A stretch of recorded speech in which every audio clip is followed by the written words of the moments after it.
Hello, my wonderful people. There is always an opportunity for everyone who wants to study abroad.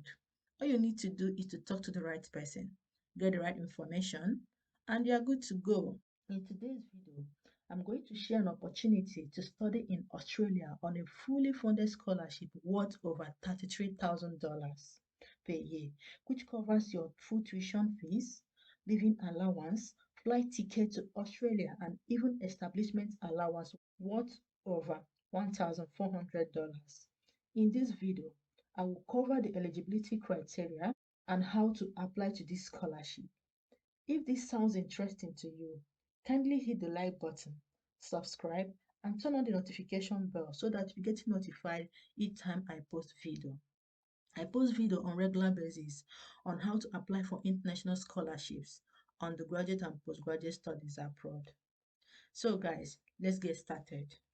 So today, my people, we are looking at the Flinders International Postgraduate Research Scholarship at Flinders University, Australia. Let us quickly see the application window. This scholarship opens on the 10th of April 2023, then closes on the 4th of August 2023. And as you can see right on the screen, the FIPRS pays the international student tuition fees charged by Flinders University for a research higher degree, and in addition, a stipend provides the recipient with a generous living allowance paid at the rate of $33,000 per year. And the good thing is that this money is tax exempt. That is, you don't need to be paying tax from this money. And as well, you'll be getting an establishment allowance after arrival at Flinders of up to $1,485 to assist with relocation costs and airfares, provided receipts can be produced by the student. All you need to do is to provide all the receipts you use for all these expenses, because you'll be reimbursed once you get to Australia. And the good thing is that you can hold this scholarship for up to 3 years with possible extension.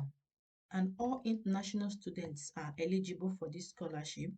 For level of study, it is for higher degrees research, which include masters by research and PhD. So as you can see, the scholarship is not for undergraduate study. And because most of the opportunities I post on this channel have deadlines, it would be great if you endeavor not to miss out on any of them. Kindly subscribe and turn on the notification bell so that you'll be notified immediately once I post video. I'll be keeping you guys updated as more opportunities open across the world. Let us quickly see the eligibility criteria for this scholarship. Awards will only be available to those who are citizens of any overseas country except New Zealand and not hold Australian citizenship, Australian permanent resident status, or New Zealand citizenship.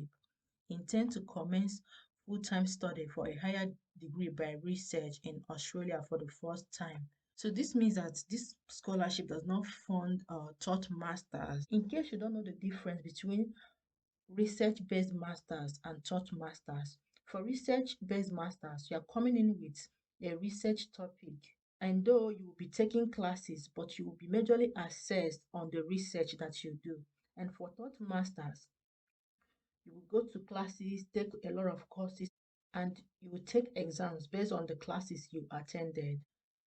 Intend to enroll in an area of research concentration.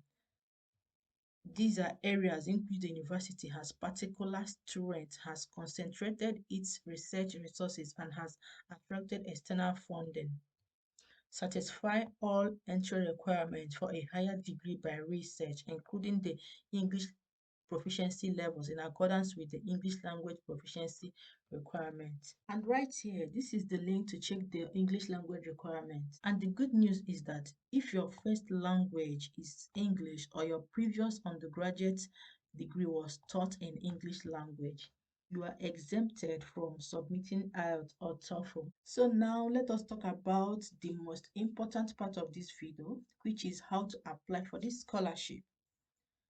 Application to this scholarship involves two steps. The first one is you have to apply for an admission in this university, and after that you apply for the scholarship. And I'm going to take it step by step. So first, let us start with applying for admission. So what you will do is to click on this link. Under this apply for admission section, you click on the link,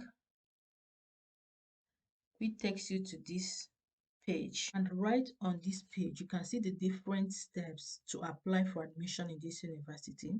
So what you will do is to come over here on what you can study.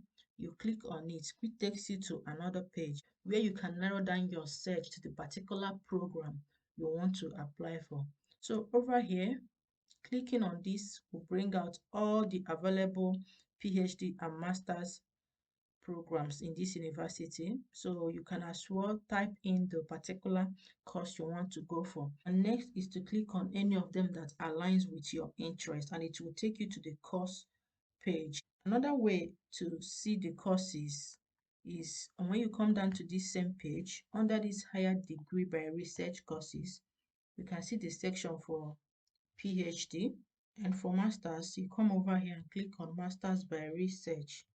So right here, I can see Masters of Art, Business, Master of Business, Master of Clinical Education by Research, Engineering, Master of Science, Master of Surgery, Master of Law, Master of Health and Clinical Research. You can click on any of them to learn the admission requirement. So let us take Master of Science. You click on it, it will take you to another page. So this is the course page for Master of Science. So you can see right here the admission requirement. You can expand it by clicking on this expand all link to see the admission requirements. After finding your program and checking that you meet the eligibility requirement for admission for your program, the next step is to find an agent, which you can see right on the screen. Students from certain countries must submit their application through a registered Flinders agent. You can also check out the list of agents via this link over here, and make sure you have kept aside the required document before applying. So when you click on this link here, you come over here and click on this find an agent in your country. So type in your address. You can put your country. Let me use Nigeria as an example.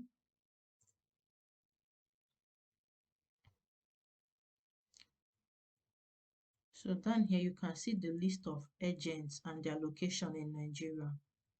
So what you will do is contact them via their email address or phone numbers. However, don't just jump into finding an agent before you can make your application, because not all countries are required to apply for admission via country's agents. So you'll be told to apply through an agent during the application process.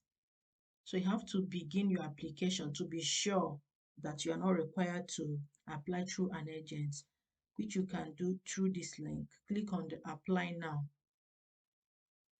It takes you to the application portal. So the first step is to click on register. Then after that, you use your login details to log in. So find out first if your country requires you to apply through agents. And once you have completed your registration, you will be able to log back into that portal to complete your application for admission.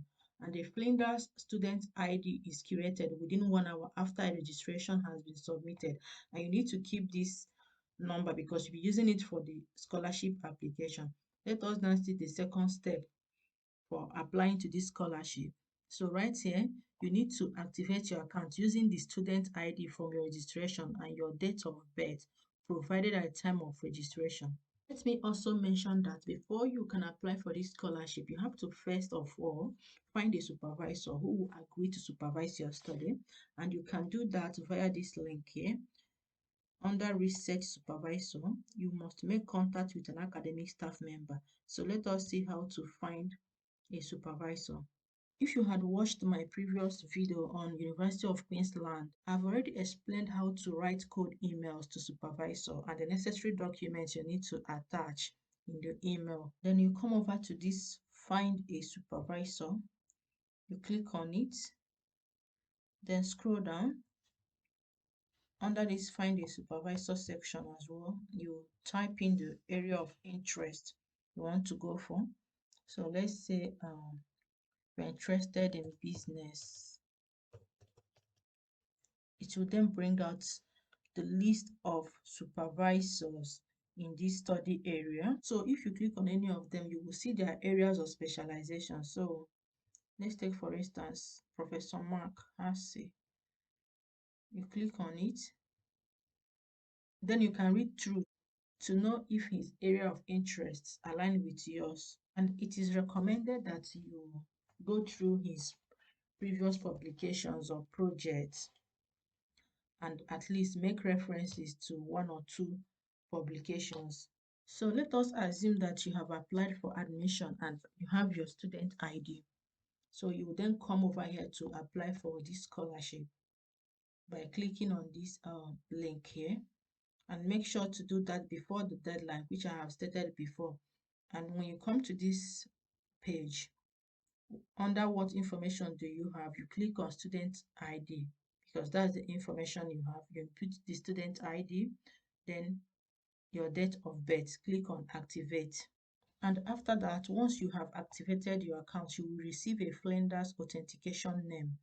You can then submit your application for the International HDR Scholarship Group. And the first step is log into your OKTA dashboard through the quick links on the Flinders website. Select Student System, select My Scholarship tab, select the Create a New Scholarship Application button, select 2023 from the search, and select the International RHD Scholarship Group. And remember, the scholarship closes on Friday, 4th of August 2023. And if you have any inquiry or difficulty applying to this scholarship, you can contact them via this email address down here. And over here, you can see the documents that you need to support your application: academic transcripts, research proposal.